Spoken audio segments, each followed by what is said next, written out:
esta tierra.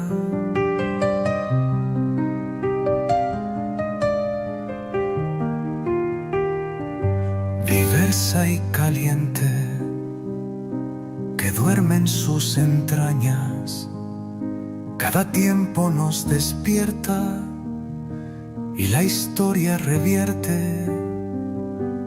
Desde esta tierra de perpetuos hielos y terrazas que acarician las nubes y los cielos, desde esta tierra dura y suavizada por vertientes, cuando el hombre no entorpece, todo madura, todo florece. Desde esta tierra sencilla, austera y bella, de sabios originales y valientes libertadores, desde nosotros con nuestra siesta, nuestros destinos donde la vida se mezcla, aquí estamos como una muestra, como testigos y protagonistas, contando y relatando desde nosotros, con la confianza esperando y comunicando. Desde nosotros, con una copa de amigos, deseando brindar y celebrar el sol y la vida con otros.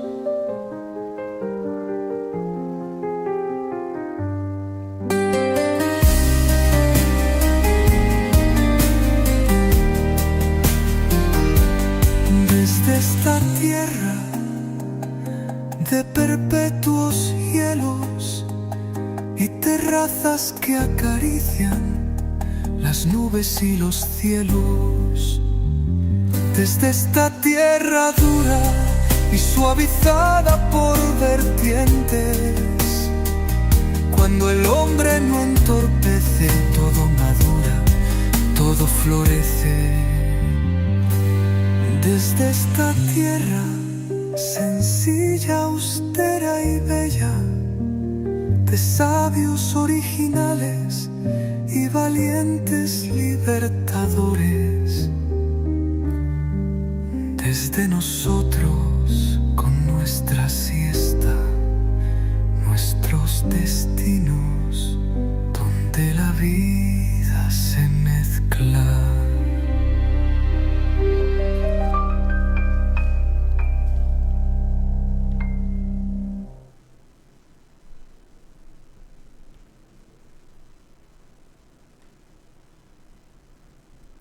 ¿Qué tal amigos? ¿Cómo están? Muy buen sábado, bienvenidos a un nuevo programa que se llama Desde Nosotros, programa número 20, Rocío. 20, felicitaciones. Felicitaciones Qué para vos. lindo. Espérame porque estoy por spoilear una cosita que no debería spoilear. Ahora sí, tu cámara se ve perfecta, estábamos viendo un paisaje que va a tener que ver más tarde esta situación, ¿eh? Así que sí, perdón, no hay que spoilear mucho más. No. Decíamos a un día de la primavera, Rocío.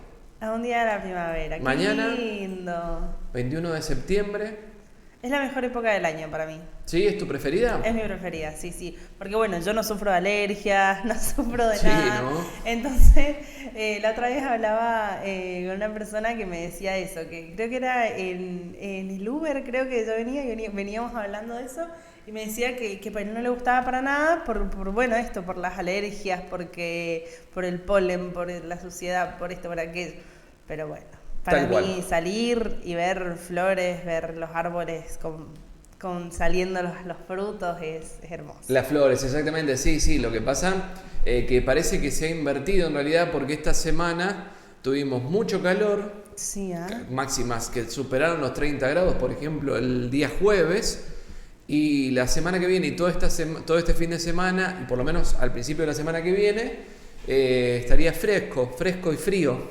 Sí, Sí. Es pero es una locura. Sí, La tal verdad. cual. Pero bueno, bienvenida sea la primavera. Yo digo, bueno, si va a llover este fin de semana, que se espera que llueva el domingo principalmente, bueno, será para florecer el lunes. Mirá qué poesía. Qué Qué poeta lindo hoy. eso. Qué Tengo que regalar bonito. flores, Rocío, próximamente. Obviamente, obviamente. Flores amarillas. Flores amarillas como las de Floricienta. Exactamente. Ya es una tradición acá en Argentina. Bueno, está muy bien. Es así. Bueno, bien. Comenzamos la primera, vamos a ver la primera columna. En realidad, hoy tenemos una columna grabada, que es la del querido Maxi Coria, nuestro psicólogo. Y después, en conmemoración del programa número 20, Ajá. vamos a hacerte recomendaciones nosotros. Esta vez yo te voy a hablar de 2 libros y Rocío te va a hacer una recomendación. No recomendación, sino que vamos a hablar de bodegas. Vos corregime, ¿es así? Es así, es así. Bueno, así Sí, que empezamos con la primera columna del querido Maxi Coria y después te recomendamos algunas cositas nosotros. Vamos para allá.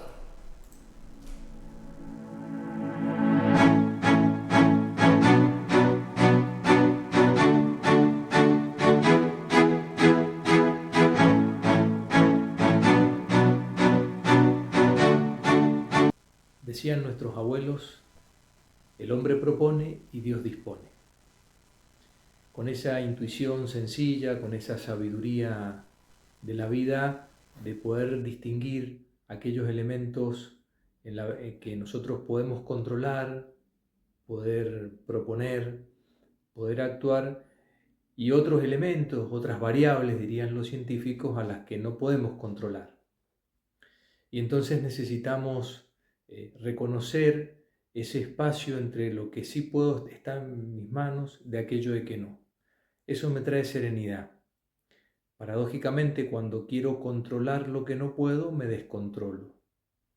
Y eso hace que en nuestra vida se genere mucha ansiedad, preocupaciones, rumiaciones, entrar en esos bucles mentales del que se nos hace difícil salir.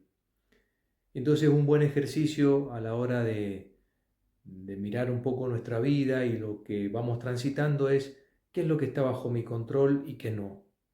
¿Cuáles son esas variables? ¿Cuáles son esos elementos que sí están bajo mi cuidado? ¿Y cuáles son esos elementos que están en la mano de la vida, de Dios, en una mirada creyente, por supuesto, pero que escapan a mi propio control? Esa sabiduría, esa distinción nos permite, como dije, reconocer aquellos elementos que sí están en nuestro control y que de alguna manera algo de eso, poco, generalmente, podemos controlar. Entonces, te quisiera invitar esta semana a que, pudiéramos desarrollar esta habilidad de reconocer qué es lo que está bajo mi cuidado, de aquello que no, qué es lo que necesariamente requiere mi intervención, mi presencia, mi acción, mi propuesta, mi decisión, de aquellas cosas que no, que dependen de la vida, dependen de otras variables que están fuera de mí. Quizás en lo de todos los días, en situaciones de salud, también en situaciones de enfermedad, de angustia o de incertidumbre, nos hace bien reconocer y distinguir esos 2 aspectos de nuestra vida, para concentrar nuestra fuerza en aquellos elementos que sí están en nuestro alcance o que sí están bajo la lupa de nuestra propia mirada y nuestro propio control, que siempre, como digo, es pequeño, es muy relativo, pero que por supuesto tenemos que accionar y traccionar desde ese lugar y confiar en que la vida, que siempre suele ser generosa con nosotros, va a aportar esos elementos y esas variables que van a hacer que el camino transite de la mejor manera posible. Recordando que no siempre es en el territorio, en el mapa que me imagino, sino en el territorio concreto que voy habitando y transitando. Que esta semana sea entonces para descubrir en cada vida de todos los días qué está bajo mi control de lo que no, para poder hacerme cargo de eso, ser responsable y confiar, como decían nuestros abuelos, en que la vida, en que lo que está fuera de nosotros va a ser también su parte generosa en nuestro camino y en nuestra vida. Que tengas una buena semana. Bien, allí escuchábamos y veíamos al querido Maxi Coria, la verdad que muy interesante. Él nos plantea esta cuestión de qué está bajo nuestro control y qué no. Muchas de esas cuestiones, lo dice alguien que por ahí ha sufrido, hablo por mí, ha sufrido algún que otro ataque de ansiedad. Justamente me parece que una de las raíces es esa, ¿no? De tratar de controlar todo y sentís que justamente estás perdiendo el control. Y ahí es donde aparece el miedo. Entonces, bueno, es control y confianza, como ha titulado el padre Juan Carlos, la columna de Maxi Coria, Ro. Pero Sí, muy me interesante. encantó. Es saber soltar. Saber Sí, soltar a tiempo, porque sí, porque es verdad, estas cosas, si no las sabemos soltar, nos terminan enfermando también. tal cual. Yo creo que la gran metáfora de todo esto es, por ejemplo, cuando vas a viajar en avión. Creo que ahí se puede resumir Ajá, perfecto, ¿no? claro. Eh, No hay más nada que yo pueda hacer, claro. Dejate llevar, Claro, ¿viste? Dejate llevar y que el avión despegue y para despegar hay que ir con fuerza, hay que ir con velocidad. Y bueno, y es confiar en lo que pase. Exactamente. Pero bueno, hay que soltar porque literalmente no podés hacer nada. No tenés ningún claro, tipo de control de nada. Así que bueno, una gran, gran enseñanza la que nos deja Maxi Coria, pero sobre todo con eso, en confiar. Confiar en Dios, como decía él, bajo una mirada creyente, pero confiar, ¿no es cierto? Soltar el control y confiar. Esa es la gran enseñanza. Me encantó, Maxi. exactamente. Fuerte, fuerte abrazo para ti. Esperamos tenerte en el próximo programa que va a ser número 21. Programa número 20, Rocío, ¿eh? 20 programas llevamos ya desde Está el lindo, es arranque. un Qué lindo bien, ¿ah? número, ¿no? Qué hermosura. Y bueno, llega el momento ahora. Bueno, ¿Empiezo yo o empezás vos? como quieras, no. Si querés empiezo yo, Dale, te empezá cuento un vos. poquito. Bueno, les traigo yo una columna de patrimonio y arquitectura. Me encantó. Y vamos a hablar particularmente de, bueno, esta foto que spoileó un poco Fernando. Perdón, perdón. Ahora, si querés, la puedes mostrar, Fer.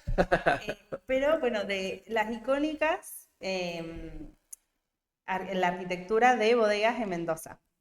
Siempre la bodega ha sido algo muy funcional y hace poco ha estado teniendo esta transformación de que sea algo más arquitectónico, más icónico y que represente un poco más este turismo del vino. Entonces bueno, dejan hace un tiempo las bodegas de ser algo tan funcional, algo tan industrial, y pasan de ser galpones industriales a una arquitectura más icónica. Ujú. Y, mm, y lo hacen enmarcados en este encuadre que vemos en la foto de bueno, el gran telón de fondo de la El cordillera. cordón del plata. No sé Claro. si es el cordón del plata el que estamos viendo precisamente, pero me gusta cómo suena. Sí, sí. El telón de fondo de la cordillera, los viñedos, y en el medio aparece esta arquitectura que es la que termina de cerrar esta experiencia. Me encantó. Entonces, bueno, también de a poco van apareciendo en las bodegas más actividades que la meramente funcional. Empiezan a aparecer restaurantes, espacios Sí. gastronómicos, espacios culturales, museos. En muchas bodegas hay ahora galerías donde se hacen recorridos. Y bueno, también toda esta parte de esta escenografía para el vino, Exacto. siendo ya no el vino una bebida solamente, sino es como toda una tradición y toda una celebración. Exacto. Yo, bueno, el otro día, hace muy poquito, tocamos en la bodega Huentata. Yo tengo una banda que se llama Subcultura. Y Ajá, justamente se abre el panorama, podés conocer la bodega mientras escuchás una banda de música, también accedes a platos gastronómicos, bueno, gastronomía de primer nivel, o sea claro, que hay otra apertura claro, y sobre todo, bueno, hay que hacerlo acá en Mendoza, ¿no? claro. Que es lo principal. Y bueno, toda esta cultura que vos decís, todo esto viene muy ligado al turismo, Claro, a ofrecer también una experiencia. Si ya el vino es muy reconocido, está muy posicionado en Mendoza, bueno, la gente no solo va a venir a comprar una botella de vino, sino a vivir un otro tipo de experiencia. exacto, exacto. Entonces, bueno, de a poco estas bodegas han generado esta innovación y han tratado de resaltar icónicamente, arquitectónicamente. Ujú, ujú. Entonces, se ha visto ahí esta ambigüedad de respetar la tradición, respetar estas paredes de adobe, paredes de ladrillos, ¿Otra foto querés que ponga, Ro? Eh, ¿Tengo otra o todavía no? Todavía no. Bien, perdón, no te quise interrumpir, No, disculpen. Em, bueno, y mezclarlo con esta modernidad. Entonces, bueno, yo ahora, si querés ahora ponerla, Ah, faltaba muy claro, poquito. faltaba Ay, muy perdón, poquito. disculpen. Es que, a ver, yo aclaro, esto no está guionado, ¿eh? Nosotros Claro. nos dividimos, pero era una sorpresa uno para el otro. Claro, Así que, bien, ahora sí. exactamente. Es Dale, para Ro. que la Continúa, columna continúa. también es para vos, Fer. O sea, que si alguna Exactamente. tenés alguna pregunta, Es que yo la estoy disfrutando mucho, por bueno, eso. perfecto, Bien, perfecto. bien, Me bien, bien. alegra, me alegra. Bueno, entonces aparecen este otro estilo de bodegas. Yo acá traje una bodega muy, muy reconocida que es Zucardi, que es la que estamos viendo en pantalla, que Zucardi ha ganado muchas veces el premio a la mejor bodega del mundo. O sea, la Epa. bodega, sí, sí, sí. Así que, pero bueno, fue construida en 2016, Ajá. donde la familia Zucardi quería también poder transmitir esta experiencia que se venía gestando y contratan a un estudio muy, muy reconocido, el estudio sería más icónico de Mendoza, Sí. que es Bormia de Jansón, que son pioneros en esto de las bodegas. Exacto, sí, sí, tengo entendido que se especializó en Exactamente. ese tema. Ellos generaron más que nada un poco esta narrativa de Claro. bodegas. Y surgió muy, muy fuerte esto. De hecho, yo estudio en la Universidad de Cuyo, pero creo que en la Mendoza hay una materia específicamente que es arquitectura de bodegas, Ajá. Ujú. donde aprenden a mezclar esto de lo industrial con lo escenográfico, con todo esto que hemos venido hablando. Claro. Bueno, y esta bodega quería más que nada la esencia, el nombre es Piedra Infinita, y la esencia de esta bodega es que quería reflejar o remarcar em, la tierra de la cual provenía el vino. Ujú. La característica que tiene este suelo es que es un suelo muy, muy rocoso de bastantes piedras, entonces con estas mismas piedras se hizo toda la base del edificio, o sea, todo este basamento que vemos en la foto. Impresionante, sí, sí. A mí lo que veo con esta imagen es cómo la bodega se mimetiza con la Ex- cordillera que se ve detrás, ¿no? Exactamente, esa es un poco la idea. Exacto. De no competir con el paisaje o no posicionarse sobre el paisaje, sino como generar toda una mímesis, una mezcla entre esto que hablábamos, entre estos componentes que hablábamos, Ujú. el viñedo, la cordillera, la arquitectura. Exacto. Entonces, bueno, así es como ellos pueden reflejar esta identidad del lugar y también este simbolismo de que la tierra se hace vino y la arquitectura representa eso. Me encantó. Claro, impresionante, Ro. Sí, Así como eso resalta una cúpula sí, donde entra una luz cenital sí. que justo es donde se transforma, se produce también esto de que lo que hablábamos antes, de que el vino no solo se produce, sino que también se celebra. Entonces toda esa escenografía, Sí, esto sí. más fenomenológico. Qué palabra difícil, Sí. Rocío, ¿eh? No es Me fácil trae, esa. me trae. Pero te salió muy bien, claro, claro, tal Em, cual. Qué impresionante, ¿eh? Sí. Así que bueno, así como esta bodega, esta bodega, hay muchísimas en Mendoza, Sí. Salentine, un montón, tanto históricas como más, Bodegas Brescia también. Bodegas Brescia que. claro, también, ¿ah? Bien. Que bueno, también se puede ver mucho la diferencia de bodegas históricas, como la Claro. bodega López, que son bodegas más antiguas, más traídas por los inmigrantes, más ese estilo. Ujú. Y estas bodegas que están surgiendo un poco con esta nueva innovación, con este nuevo uso de materiales, Claro. de espacios más escenográficos a otra escala. Me encantó. Así que bueno, eso, los invito también a que si, no solo para que, porque bueno, si bien es importante en Mendoza reconocer un poco de vino, que nosotros mismos reconozcamos un poco de vino y lo que hablábamos antes en otras columnas que lo hemos hablado, de Sí, que este turismo de vinos también puede ser para el local. claro. no solo Para el visitante local, para el habitante de aquí de Mendoza, no solamente Exactamente. para nivel internacional. Claro. Exactamente. Si bien, bueno, entendemos que por una cuestión de precios no es tan factible, Sí, pero bueno, no solo el conocer el vino, sino también conocer todo este patrimonio y toda esta experiencia que nosotros podemos vivir en nuestra tierra. ujú. ¿Tu top de bodegas? ¿Tenés alguna bodega que te guste en particular? ¿Que hayas conocido, Ro? Y bueno, a mí esta que traje hoy día, la Ajá. traje particularmente porque me gusta muchísimo. Y otra, bueno, que me gusta mucho, más que nada el interior, Salentine. Me encanta. Salentine, sí, Sí, sí, tal sí, cual. sí, sí. He tenido la posibilidad también de verla, de conocerla varias Sí, veces y está buenísimo. Sí. sí, sí, También sí. está la bodega Don Bosco, de Rodeo del También. Medio. No paraban de.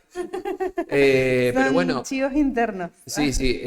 La bodega Don Bosco en realidad está en la facultad de Don Bosco, Claro, donde bueno, salen la gran mayoría de enólogos de aquí de Mendoza y cuenta con una bodega impresionante. Está la parte histórica claro. y la parte más nueva. Claro, Así que está está bueno. Catena Zapata también, que bueno, Sí, tal cual. reconocidísimo el vino que ha ganado muchísimos premios, así que es todo un lado muy importante de Mendoza. Exactamente, o sea, bodega Zucardi, bodega, ¿cuál otra más? Salentine, Salentine, Don Catena Bosco, Zapata. Catena Zapata. Bueno, sí, hay un montón. Sí, Podemos hay un traer montón, una pero lista si quieren después, ahí claro, para... para que puedas ir a visitar, puedes ir a preguntarles, porque tienen visitas guiadas. Muchas de ellas tienen visitas guiadas que son gratuitas o con un precio accesible para también poder catar algunos vinos. Sí, Así que está muy interesante. Siempre es una linda salida. yo fui también, sabiendo esto, cuando hice un viaje al norte el año pasado, Sí, fui a Cafayate, que también es muy reconocido, tal cual. y hicimos un recorrido también por distintas bodegas muy, muy lindas, Qué lindo, la claro. verdad. Así Sí. que bueno, no es algo solamente que pasa acá en Mendoza, sino que pasa en otros lados. Y también al no ser tan reconocido, por ejemplo, en Cafayate, eran precios accesibles que podíamos... fui Ah, con mis mira. amigas, entonces la verdad somos todas estudiantes, así que lo pudimos costear, digamos, o sea, pudimos poder hacer un lindo recorrido por lindas bodegas, hacer maridajes, todo. Exactamente. Así que claro, que cambia muchísimo, es bastante la diferencia de precio. Claro.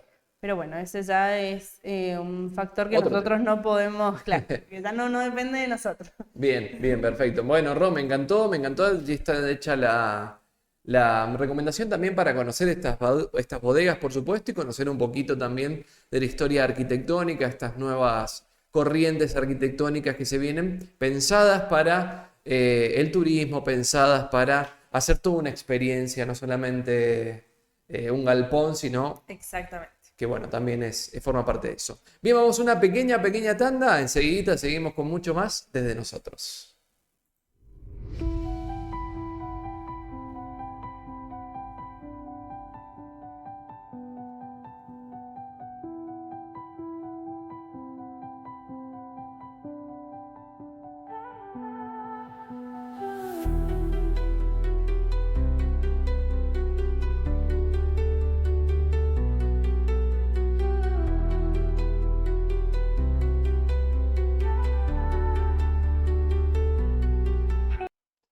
Fin del espacio publicitario. Ahora seguimos hablando. Bueno, me toca a mí hacer la recomendación ahora. A Les ver, voy a Fer. hablar de dos libros.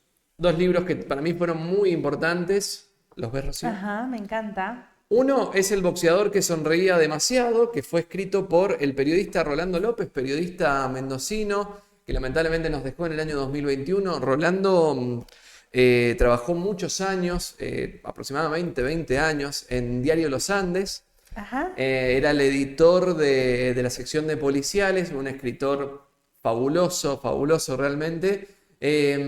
Yo trabajé en Los Andes del año 2020 al año 2024 y no pude coincidir por el tema de la pandemia. Nunca nos... Ah, pero él estaba trabajando. Claro, él estuvo, no sé si hasta el año 2020 inclusive, pero nunca pudimos coincidir, pero muy, muy poquito. pero escribió este libro, entre otros grandes libros que ha escrito. Lo compré en una biblioteca específica de libros mendocinos. Ajá. ¿En Eh, dónde? Está acá en Mendoza, no tengo muy bien el dato ahora, pero ya lo voy a buscar. Este libro para mí es fantástico, está escrito de una manera impecable y cuenta la historia de Alejandro Laborante. Era un boxeador nacido acá en Mendoza que llegó a boxear contra grandísimos campeones. Ya se perfilaba para ser un campeón de peso pesado. Tuvo una vida, una infancia aquí en Godoy Cruz. Principalmente nació acá en Godoy Cruz. Él comienza a boxear impulsado por su papá. Su mamá no quería que boxee tanto. Y comienza su carrera en Venezuela. Comienza su Mira. carrera allí. Estamos hablando de la década del 60, 1960 aproximadamente. Y después, tras un paso medio fallido en Venezuela, no estuvieron las peleas que le prometieron. Bueno, finalmente pasa a Estados Unidos y allí sí empieza su carrera de la mano de su manager, Pinky George. Guárdense ese nombre, Pinky George, que fue importante también para impulsar la carrera. El tema es que Alejandro comienza una seguidilla de peleas, primero en el ámbito amateur. Estamos hablando de un boxeador, de un muchacho de 26 años aproximadamente. Era bastante alto, y la particularidad es que era muy carilindo, Alejandro. Claro. Era muy fachero. De hecho, muchos decían que era parecido, no tanto a un boxeador, sino más bien a un actor.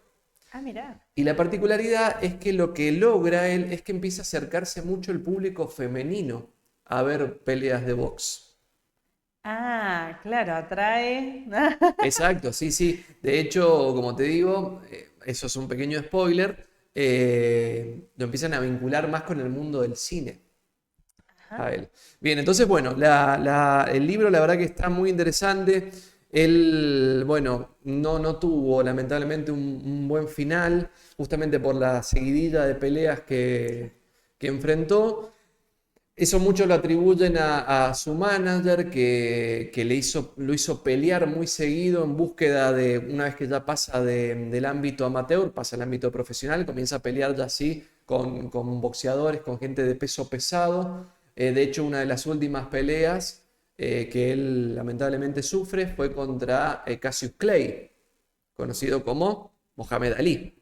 Claro. Que después fue Mohamed Ali, un joven Cassius Clay, donde bueno, fue muy complicada esa pelea, y a partir de allí nunca se recuperó físicamente, no se hacía tantos controles como se deberían hacer, y bueno, fue teniendo daños neurológicos hasta que una fatídica pelea, fue su última pelea. Bueno, tras esa pelea cae en un estado de coma, ¿sí? Esa iba a ser su última pelea a principios de la década del 60, mediados de la década del 60, para después dedicarse al cine, pero bueno, lamentablemente esa pelea fue prácticamente mortal. Estuvo bastante tiempo en un estado de coma, estuvo un año aproximadamente en Estados Unidos con cuidados paliativos hasta que el dinero se acabó, lamentablemente. Claro.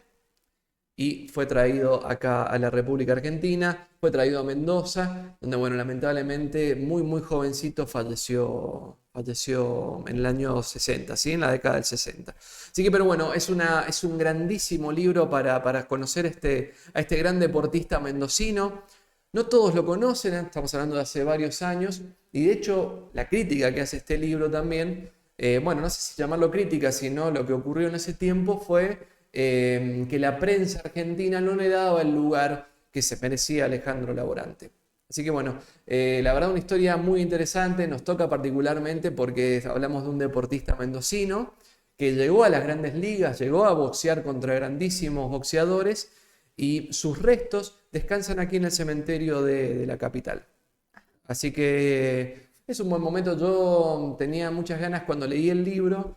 Me tocó particularmente porque éramos cercanos en edad cuando lo leí. Ah, claro. Entonces, y su historia la verdad que es muy conmovedora, y como la cuenta Rolando, el periodista, la verdad que es sumamente atrayente. Así que si lo pueden conseguir a este libro, está muy bueno, muy entretenido, no es muy largo, no es muy extenso, pero la verdad que se pasa volando. Así que, bueno, ahí esa va la primera recomendación. Me encantó. El boxeador que sonreía demasiado, la historia de Alejandro Laborante, escrita por Rolando López. Me encanta. Bien, el último, porque ya nos estamos quedando sin tiempo, tiene que ver con este libro. El cuerpo habla, escrito por Joe Navarro. Joe Navarro es un ex agente del FBI, especialista en comunicación no verbal. Ajá. Es... Este libro es espectacular porque lo que hace él es mostrarte todas sus técnicas de leer el comportamiento no verbal y te habla desde lo más antropológico, como es el sistema límbico, a cómo lo podés aplicar, cómo podés aplicar una lectura del comportamiento no verbal de la persona. Él, en este libro, se dice que más del 80% de la comunicación es no verbal. Es decir, que un 20% es la parte verbal y un 80% es lo que no se expresa con palabras, la parte no verbal. Los autores, hay algunos que dicen que es el 70%, otros el 60%, pero en lo que coinciden es que hay que analizar cada caso, ¿no es cierto? Cada comunicación en particular. Pero bueno, nos habla del sistema límbico, el sistema límbico que es nuestro sistema encargado de garantizar nuestra supervivencia, nos viene acompañando desde nuestros antepasados. Claro, como todas las cosas inconscientes que hacemos. Exactamente. Por ejemplo, él dice que hay 3 tipos de respuesta límbica, que es escapar, paralizarse o pelear. Que esas 3 tipos de respuesta han ido evolucionando a lo largo del tiempo y las podemos ver de manera límbica o de manera gestual, de manera no verbal hoy en día. Claro. Quizás ya no nos corre un diente de sable, pero bueno, una pregunta de un periodista o algo puede desencadenar alguna de esas 3 que se ven reflejadas en gesticulaciones. Exactamente. Ajá. Sí, es muy interesante. Y él habla otro punto importante que es determinar el comportamiento de base de una persona. Cómo se comunica, cómo se expresa habitualmente. Ese es el comportamiento de base. Claro. Entonces, cuando nosotros logramos detectar eso, podemos observar cuando hay un cambio en ese comportamiento. Es decir, que no es magia lo que uno hace de analizar al otro, sino que hay que hacer algunos pasos, seguir algunos pasos. Así que bueno, todo eso está acá, en este libro. El cuerpo habla, de Joe Navarro. Este lo podés conseguir en todas las librerías, está buenísimo. Yo hice mi tesis de grado de la licenciatura en comunicación en este libro. Eso te iba a decir, vos sos un especialista. No, bueno. En esto también. Sí, yo me acuerdo varias veces. ¿Por qué lo decís, Rocío? Yo me acuerdo varias veces que me has sacado un poco la ficha por cómo estaba yo parada o por Estás cómo... mintiendo. Claro. No, Teníamos también, esto es una intimidad. Teníamos un juego con el Fer que veíamos, capaz íbamos a un café y veíamos a la mesa al lado una pareja. Y él me empezaba a contar y empezábamos a suponer si estaban discutiendo, si estaban peleados, si estaban contentos, si se estaban conociendo. Exacto. A partir de todo el conocimiento del comportamiento no verbal. Exactamente. Exactamente. Bueno, todo eso está acá. Otra cosa que me parecía genial del comportamiento límbico, por ejemplo, viste que cuando vos vas a rendir un examen en la facultad, ¿qué pasa? Por lo general, uno no tiene hambre, ¿vieron? Está como con el estómago cerrado, se dice.